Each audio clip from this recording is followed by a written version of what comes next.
I never expected to be locked out of my own home. The estate I had inherited, the land my family had cultivated for generations, was suddenly behind a metal gate adorned with a bright red "No trespassing" sign. My name, my legacy, erased with a single flimsy piece of paper taped to the entrance. My blood boiled as I stepped out of my car, staring up at the ostentatious security cameras newly installed above the gate. The audacity, the sheer insanity. I checked my phone again, reading over the email that had arrived that morning from the Sunny Ridge Homeowners Association. Notice of community expulsion. Due to repeated violations of the HOA charter and refusal to comply with our standards, your access to Sunny Ridge Estates has been revoked, effective immediately. My fingers curled into a fist. This had to be some kind of joke. My name wasn't just on the deed to my property. It was written across the entire county's land records. But they didn't know that yet. Oh, but they would. A smug voice cut through the early morning air. "Ah, Mr. Callahan.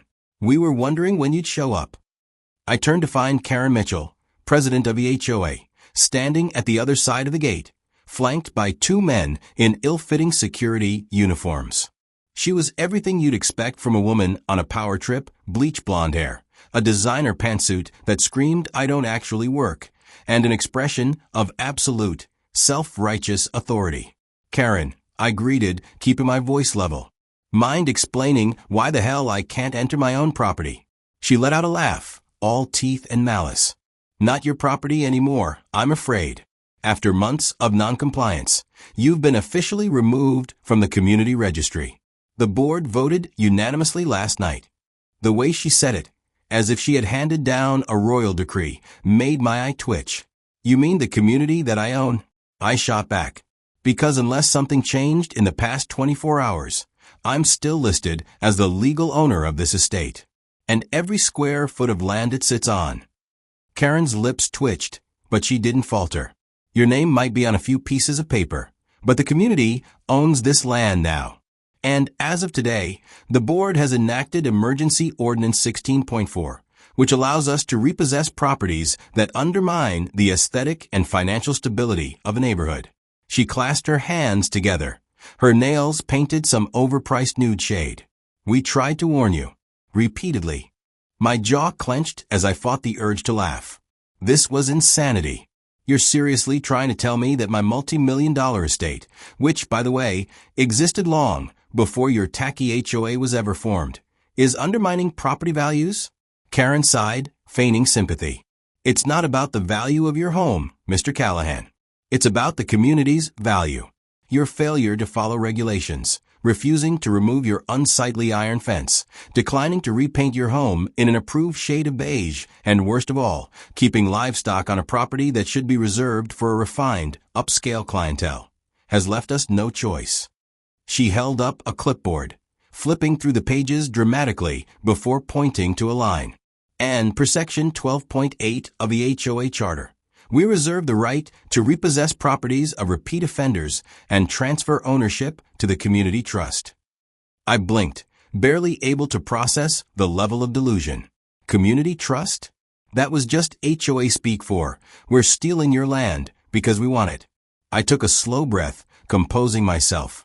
"Let me get this straight," I said, voice dangerously calm. "You think you can just declare that I no longer own my home? That you can take it from me, file some fake paperwork, and no one's going to stop you?" Karen grinned, smug as ever. "Exactly. You'll find the county office is quite cooperative when it comes to community-led improvement initiatives." That's when I knew this wasn't just an overzealous HOA enforcing petty rules. This was fraud.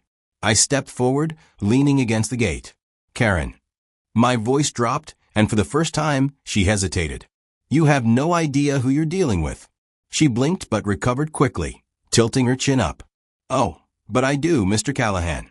Her voice dripped with condescension. "You're just another entitled homeowner who thought he was above the rules. Well, surprise. You're not. And if you try anything, we'll be sure to enforce trespassing laws." "Security." She snapped her fingers, and the two rent-a-cops beside her straightened. "If he attempts to enter this property, call the police immediately." I exhaled slowly, staring her down. I could fight this now. I could push my way through, call my lawyer, drag this mess to court. But no, that would be too easy. Karen thought she had the upper hand. She thought she'd won. What she didn't know, what none of them knew, was that the land they were so smugly standing on, it was mine. All of it. Not just my estate. Not just my house. The roads? Mine. The water supply? Mine. The very infrastructure their overpriced, beige-painted homes relied on? Mine. I had been quietly buying up properties and county rights for years under a web of LLCs, real estate investments, and development projects. The moment I decided to pull the trigger, this entire neighborhood, this entire county, would answer to me. Karen had no idea that by banning me from my own home, she had just signed the death warrant for her precious little HOA. I smiled, slow and predatory. All right, Karen, I'll leave. Her face lit up with victorious glee. I'm so glad you're finally seeing reason. I turned, heading back to my car. Before getting in, I called over my shoulder. Oh, by the way, enjoy your last week as HOA president. Then I drove away, already planning how I would dismantle everything she had built, piece by piece. Karen thought she'd won. She thought I'd slink away, defeated, and let her and her power-drunk HOA board claim victory over my land. But she didn't understand the kind of fight she'd just picked. The moment I pulled away from that gate, I wasn't leaving. I was strategizing. I made 2 phone calls before I even reached the end of the road. The first was to my lawyer, Michael Grayson, a man whose reputation for annihilating fraud cases made him the equivalent of a nuclear warhead in a legal suit. The second was to my county contacts, because while Karen was busy playing dictator over a cul-de-sac, I had been making real moves in the background. They locked you out of your own estate.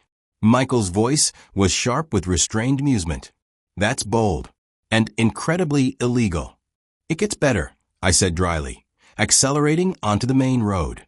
They're claiming I'm no longer the legal owner. They even filed a community trust clause to seize the property. Michael whistled. That's ambitious.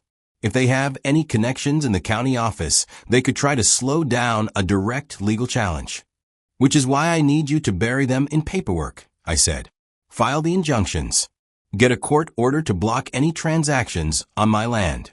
And while you're at it, make sure to remind the county that they're sitting on infrastructure owned by me. Got it, Michael said, sounding far too pleased with the challenge. And the second call? Logistics, I murmured, already dialing. Sunny Ridge Estates ran on land I controlled. They didn't know it yet, but they weren't just kicking me out of my home. They were declaring war on the very person keeping their pristine, overpriced neighborhood functional. By the time I reached my penthouse apartment downtown, the wheels were already turning. The water feeding their homes? The waste management contract covering their trash pickups?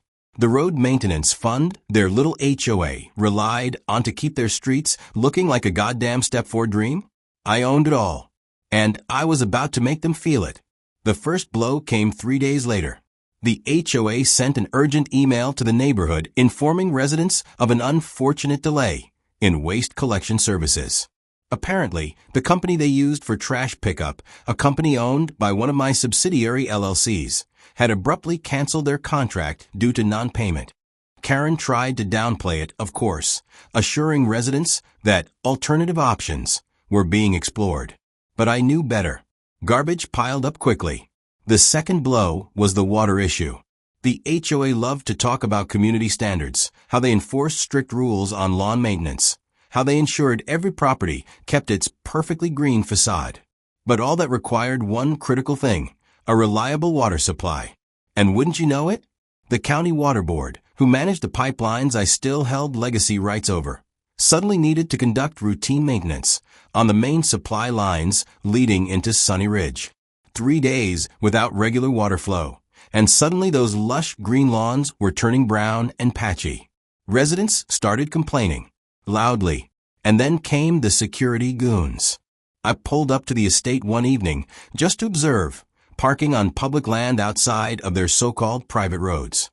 That's when I saw them, hired guards wearing cheap security uniforms, standing at the gate like they were guarding Fort Knox.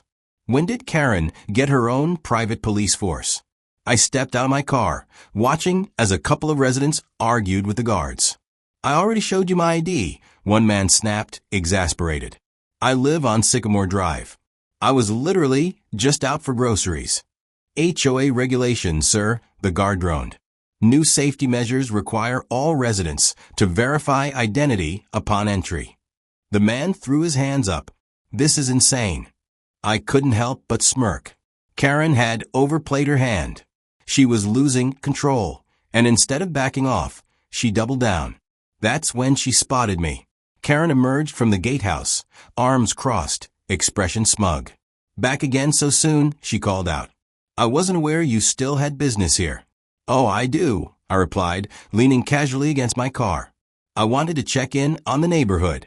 How are things going?" Her eyes narrowed. She knew. She knew something was wrong. "Everything is perfectly under control," she said tightly. "But you wouldn't know much about that, would you?" I glanced at the residents, still arguing with her guards. One woman was holding a crying toddler, clearly frustrated by the idiotic security measures. A man in a suit was fuming, phone in hand, probably calling his lawyer. "Yeah," I said. "Looks like everything's going great." Karen's jaw twitched. "We are simply ensuring compliance with community standards. Unlike some people, we believe in order." I laughed. Actually laughed. "Yeah? How's that working out? Residents love having mountains of trash in front of their houses? Or is it the dead grass that's really bringing the property values up?" She stiffened. "This will all be resolved soon." "Oh, I'm sure it will," I agreed, voice pleasant. "In fact, I have a feeling all of Sunny Ridge's problems are about to get fixed." Karen frowned, but before she could say anything else, her phone rang. And when she glanced at the screen, her face changed. I didn't have to see the caller ID to know. Something just hit her desk. Something bad. I pushed off my car.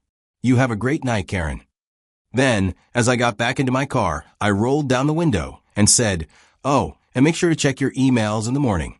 I have a feeling there'll be some news for you." Because Michael had just filed the lawsuit. I didn't just want to beat the HOA. I wanted to bury it. And as Karen stood there, gripping her phone with a death grip, I knew she was starting to realize she was already losing. Karen had no idea what was coming. She still thought this was just a petty squabble over HOA rules, some entitled homeowner trying to fight the system. She didn't understand that this wasn't about me getting back what was mine. It was about taking everything from them. The morning after I watched her storm away, her phone ringing with bad news, I got the confirmation I'd been waiting for. The lawsuit had been filed. Michael worked fast. He had already sent emergency filings to the county clerk's office, requesting a full legal review of the HOA's authority, citing fraud, unlawful property seizure, and misrepresentation of zoning laws. But that was just the first move in my playbook. Because while Karen was scrambling to deal with legal hellfire, I was preparing the next stage of my counterattack. I pulled up my investment portfolio, flipping through pages of ownership records, LLC names, and subsidiary holdings. Sunny Ridge Estates had been built on land that once belonged to old farming families, slowly bought up by developers looking to turn a quick profit. But they made a mistake that I had been waiting to exploit for years. Over the past decade, I had quietly acquired every critical piece of infrastructure that fed this community. Water rights? Mine. The private roads leading into and out of the neighborhood? Mine. The land where their community pool, clubhouses, and exclusive golf course stood? All mine. And they had no idea. I made my next call. "Ben, it's time," I said. Ben was the county's real estate records officer, and someone I had been working with behind the scenes for years. "You're sure?" he asked. "Because this is going to send them into complete chaos." I grinned. That's the point. An hour later, every resident in Sunny Ridge Estates received an official county notice in their inboxes. Notice of property review. Due to new ownership filings regarding infrastructure and community access roads, all residents are advised that pending adjustments to ownership rights may impact HOA governance. Further details will be provided following an official review by the County Zoning Commission. It was a bombshell. The HOA had built its entire power structure on the assumption that they controlled everything within Sunny Ridge. But now, the county was questioning their very authority to exist. I sat back, sipping my coffee, waiting for the fallout. And oh, did it come fast. By noon, residents were in an uproar. The HOA's official Facebook page was flooded with panic comments. What does this mean? Is the HOA losing power? Are our homes in trouble? The panic was beautiful. Karen, of course, was scrambling. I got a call from Michael just after lunch. Karen's lawyers are losing it, he said, laughing. They're demanding an emergency hearing, trying to block your filings. And the judge just denied their request. This is happening. Perfect. But I wasn't done. Oh, not even close.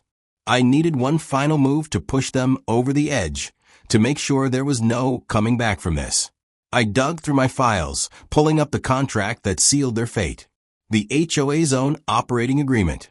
See, most HOAs don't actually own the land they manage. They rely on agreements, easements, and community trust clauses to enforce their rules.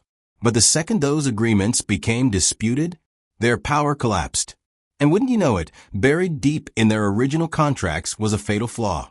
If the community infrastructure provider changes ownership, the HOA must renegotiate all governance rights within 30 days or face automatic dissolution. They had 30 days. If I refused to grant them new agreements, the HOA would legally cease to exist. My phone buzzed with a text from Michael. They're calling for an emergency HOA meeting tonight. Karen is panicking. Good. They should be. That night, I arrived at the packed Sunny Ridge Community Center, leaning casually against the back wall as Karen tried to hold it together at the podium. She was sweating, her usual smugness gone, replaced by barely restrained panic. This is nothing but a legal technicality, she told the gathered homeowners.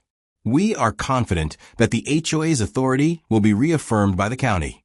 I smirked. Confident? Oh.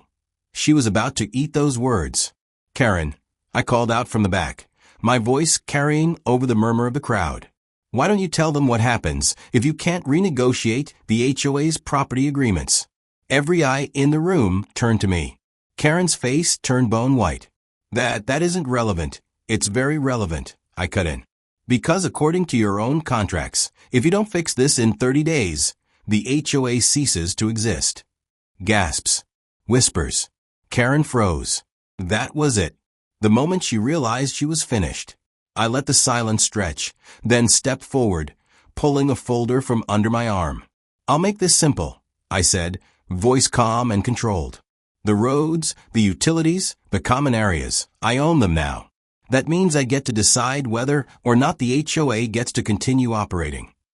That's not, Karen stammered. I smiled. The kill shot was coming. And after careful consideration, I continued, I've decided that Sunny Ridge Estates will no longer have an HOA. The room erupted. Residents cheered. Some people stood up in shock. Others started clapping. It was over. Karen's precious dictatorship was dead. You can't do this, she shrieked, face red with fury. Oh, but I can, I said, stepping closer, my voice dropping just for her. And I just did. The HOA was officially over. And next, I was banning her from the entire county. Karen was cornered, and she knew it. The HOA was dead.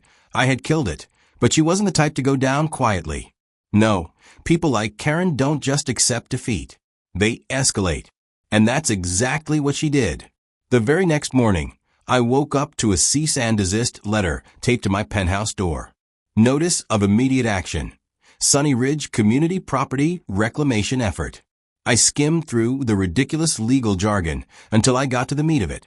Karen was trying to sue me for illegally seizing community assets. I laughed. Actually laughed. After everything, she was still convinced she could lawyer her way out of this. That's when my phone buzzed. Michael, you're not going to believe this, he said, his voice filled with barely contained amusement. Karen's lawyers just filed an emergency injunction. They're trying to freeze all property transfers related to your acquisition of the roads, the utilities, everything. Let me guess, I said, already knowing the answer. It got denied? Oh, instantly, Michael chuckled. The judge didn't even let it go to a full hearing. Turns out, when you own something legally, The court isn't very sympathetic to someone trying to steal it back. I exhaled slowly, shaking my head. So what's next? Michael hesitated. That's the thing. Karen doesn't have many options left. But I get the feeling she's about to do something stupid. He was right. Because later that night, Karen went too far. It started with a text from one of my contacts inside the county office. You need to get to your property. Now. I didn't waste time. I jumped in my car, speeding toward the estate, dread curling in my gut. When I arrived, my stomach dropped. Floodlights lit up my land like a crime scene. Construction crews, at least 15 of them, were ripping up MY private roads. I slammed my car door and stormed toward the scene. Hey, I barked, my voice cutting through the night. What the hell do you think you're doing? One of the construction workers turned, startled, dropping his clipboard. We're here under HOA orders, sir. The HOA orders. The non-existent HOA orders. I clenched my fists, barely restraining myself. There is no HOA, I said, my voice deadly calm. And even if there was, they wouldn't have the right to tear up land they don't own. The workers hesitated, looking at each other. They were just following orders. But then Karen appeared, stepping out from behind one of the trucks like some kind of comic book villain. Mr. Callahan, she purred, smug as ever. Fancy seeing you here. I turned, eyes blazing. You are trespassing on my land. Karen smiled, slow and satisfied. No, you see, we're simply conducting emergency repairs. These roads are a hazard to the community, and as a responsible leader, I took it upon myself to ensure the safety of our residents. I nearly laughed. There's no more HOA, Karen. You don't have residents. You have former residents. She waved a hand dismissively. That's just a technicality. You see, the county hasn't finalized anything yet, so as far as I'm concerned, we still have every right to enforce community standards. I stepped forward, lowering my voice. You think you can just destroy my property and get away with it? Karen tilted her chin up, confidence dripping from her every movement. Oh, but I already have. I let that hang in the air. Let her believe, for just a second, that she had won. Then I pulled out my phone. Karen frowned. What do you? I recorded everything, I said, flipping the screen toward her, including the part where you just admitted to committing property destruction on land you don't own. Her smugness disappeared instantly. Her face drained of color. And then, the siren started. Checkmate. Karen turned toward the flashing red and blue lights approaching from the road, her lips parting in genuine shock. You didn't. Oh, I absolutely did, I said, grinning. A police cruiser pulled up, and Sheriff Daniels stepped out, looking very unimpressed. Callahan, he greeted with a nod. That the woman you mentioned? That's her. I gestured to Karen, the one illegally demolishing my roads. The workers were already backing away from their machinery. Some had dropped their tools, looking at each other in sheer panic. Karen finally snapped out of it, spinning toward the sheriff. This is a misunderstanding, she cried, voice shrill. I was simply carrying out my duties as HOA president. There is no HOA, Sheriff Daniels cut her off, pulling a warrant from his pocket. And I suggest you stop talking, ma'am, because this is officially felony property damage. Karen's eyes bulged. But Karen Mitchell, the sheriff said, grinning just a little, you're under arrest. The entire neighborhood watched as Karen was cuffed right there in the street. For once in her life, she was speechless. I watched, arms crossed, as the officers read her rights and loaded her into the back of the cruiser. She turned toward me at the last second, eyes wild with desperation. This isn't over, she hissed. I smiled. Oh, Karen, I said, shaking my head. It's so over. And then I banned her from the entire county. Karen was gone, arrested, hauled off in handcuffs, while the entire neighborhood stood in stunned silence, watching the self-proclaimed queen of Sunny Ridge Estates get shoved into the back of a police cruiser. But I wasn't done yet. Not even close. Her little empire had crumbled, but I was about to burn the ashes.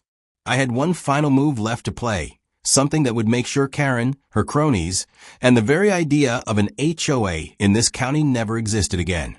The next morning, I met with Michael and my county contacts at the zoning office. We had one goal: to erase the HOA from existence. "All right," Michael said, setting down a thick folder of legal documents on the table. "You officially own every piece of infrastructure this neighborhood relies on. Roads, utilities, public easements. You have control over all of it." "And because of that," I said, smiling, "I can now legally revoke all HOA governance rights in this county." Ben, my contact at the county assessor's office, nodded. "Correct. Since they built Sunny Ridge on your land, the original HOA charter was only valid under a community trust agreement. And now that the trust is dissolved, it's gone," I finished, leaning back. "And it's never coming back." I filed the paperwork right then and there, legally voiding the entire existence of the Sunny Ridge Homeowners Association. I revoked their ability to enforce any past fines, any outstanding claims, and, most importantly, any power over the residents. No more Karen. No more HOA. But I wasn't stopping there. I had one final notice to issue. That afternoon, every homeowner in Sunny Ridge received an official letter from my office. Notice of Community Governance Termination. Effective immediately. The Sunny Ridge Homeowners Association is dissolved. All outstanding fees, fines, and liens issued by the HOA are now legally void. The response was instant. The neighborhood message boards exploded. Residents cheered, sharing pictures of them tearing down the ugly HOA violation notices plastered on their doors. Some people even burned their HOA rulebooks in their driveways, celebrating like it was a second 4th of July. But the best part? Karen's house was officially for sale. Apparently, her husband wasted no time listing their home the moment she was denied bail. The scandal, the legal mess. He wanted nothing to do with it. I saw the for sale sign go up the next morning, and I laughed so hard I thought I'd pass out. But I still wasn't done. See, it wasn't enough to just destroy Karen's power. I wanted to make sure she could never set foot here again. So I made one final call. The county board held a meeting the next day, and thanks to Michael's airtight legal case, they ruled that Karen and all former board members were barred from participating in any future governance within the county. But I wanted more. I wanted her gone. So I used my final trump card, the land. Turns out Karen's house, the one her husband was so desperate to sell, it was built on one of my LLC's easements, meaning I had every right to reject any future land use agreements. And I did, which meant that the moment her house sold, the new buyers would have to sign a land use agreement, an agreement that included one very special clause, a permanent ban on Karen Mitchell from setting foot on my land. If she so much as drove into the neighborhood, she'd be trespassing. Legally. Forever. And when that house sold, the moment I saw the new owners signing that agreement, I knew. Karen was gone for good. Sunny Ridge thrived without the HOA. Property values went up because people actually wanted to live there without a power-hungry dictator breathing down their necks. The county board even started using my land development model for new communities, ones without HOAs. Karen? She vanished. After her trial, she fled the state, humiliated, bankrupt, and permanently banned from the county. And me? I sat on my porch watching the sunset over my land, a land that would never again be controlled by a pathetic HOA dictatorship. I raised my glass to never being told what color to paint my damn house ever again.